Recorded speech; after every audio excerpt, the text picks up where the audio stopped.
குமார். இன்னைக்கு என்னோட கிச்சன்ல நம்ம என்ன ரெசிபி பார்க்க போறோம்னா நல்ல காரசாரமான இந்தியன் ஸ்டைல்ல ஒரு மக்ரோனி ரெசிபி தான். பிரேக்ஃபாஸ்ட் இல்லைன்னா டின்னருக்கு ஈவினிங்க்கு ஸ்நாக் கூட செஞ்சு பாருங்க. வீட்டில் இருக்கவங்க எல்லாம் விரும்பி சாப்பிடுவாங்க. இதை பண்றதுக்கு ஒரு கடாயில தண்ணி ஆட் பண்ணிக்கலாம். நம்ம மக்ரோனியை வேக வைக்க போறோம். தண்ணி காஞ்சதுக்கு அப்புறமா உப்பு ஆட் பண்ணிக்கலாம். இது ஒன்னோட ஒன்று ஒட்டாம இருக்கிறதுக்காக 1 டீஸ்பூன் அளவுக்கு எண்ணெய் ஆட் பண்ணிக்கலாம். இப்போ நான் 1.5 கப் மக்ரோனி ஆட் பண்றேன். இந்த மாதிரி டியூப் ஷேப்ல இருக்க மக்ரோனி ஆட் பண்றேன். நீங்க எந்த ஷேப் வேணாலும் ஆட் பண்ணிக்கலாம். இது நல்லா கலந்து விடணும், இல்லைன்னா அடியில புடிச்சுக்கும். இந்த மாதிரி மிக்ஸ் பண்ணிட்டே இருக்கலாம்.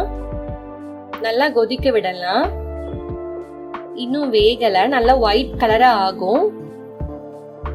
அது வரைக்கும் வேக விடலாம். நல்லாவே வெந்துடுச்சு.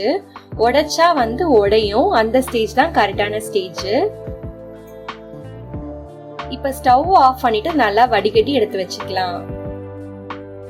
இப்ப இதை தாளிக்கிறதுக்கு ஒரு கடாய் வச்சிருக்கேன். அதுல எண்ணெய் ஆட் பண்ணிக்கலாம்.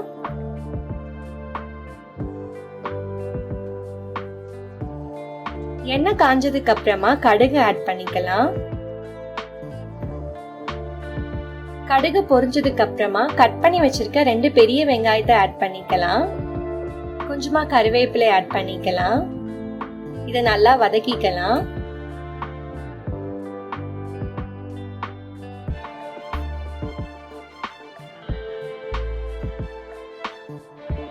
இப்ப இந்த வெங்காயம் குயிக்கா வதங்கிறதுக்காக கொஞ்சமா உப்பு ஆட் பண்ணிக்கலாம்.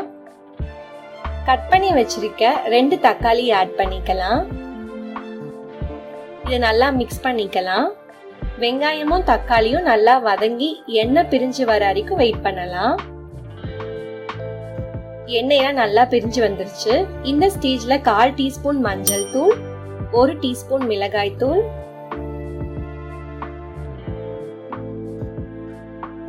1/2 டீஸ்பூன் கறி மசால் தூள் ஆட் பண்ணிருக்கேன்.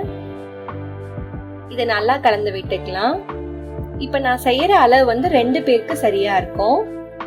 இப்ப இந்த மசாலா கரிஞ்சு போகாம இருக்கிறதுக்காக கொஞ்சமா தண்ணி ஆட் பண்ணிக்கலாம்.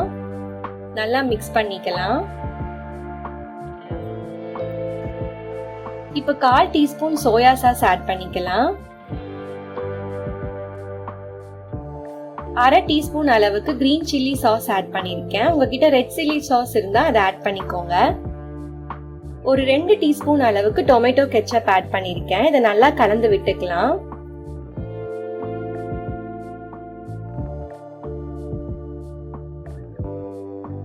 இப்ப இந்த புளிப்பு பேலன்ஸ் பண்றதுக்காக 1/2 டீஸ்பூன் சர்க்கரை ஆட் பண்ணிக்கலாம்.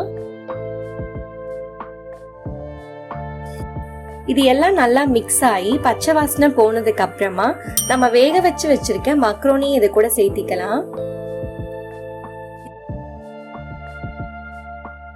இது நல்லா மிக்ஸ் பண்ணிக்கலாம். மசாலா எல்லாம் இந்த மக்ரோனில கோட் ஆற மாதிரி நல்லா மிக்ஸ் பண்ணிக்கலாம்.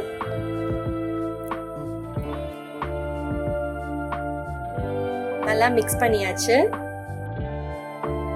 இப்ப எல்லாம் நல்லா மிக்ஸ் ஆயிடுச்சு. ஸ்டவ் ஆஃப் பண்ணிட்டு கொத்தமல்லி இலை இல்லனா ஸ்ப்ரிங் ஆனியன் சேர்த்து இறக்கிக்கலாம். சூப்பரான சுட சுட ஒரு இந்தியன் ஸ்டைல்ல மக்ரோனி ரெசிபி தயார்.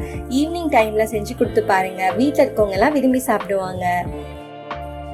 இந்த மாதிரி சிம்பிளான குயிக்கான ரெசிபிஸ் உங்களுக்கு பார்க்கணும்னா என்னோட சௌமியா இந்த கிச்சன் சேனல் சப்ஸ்கிரைப் பண்ணுங்க. தேங்க்யூ ஃபார் வாட்சிங் மை வீடியோ.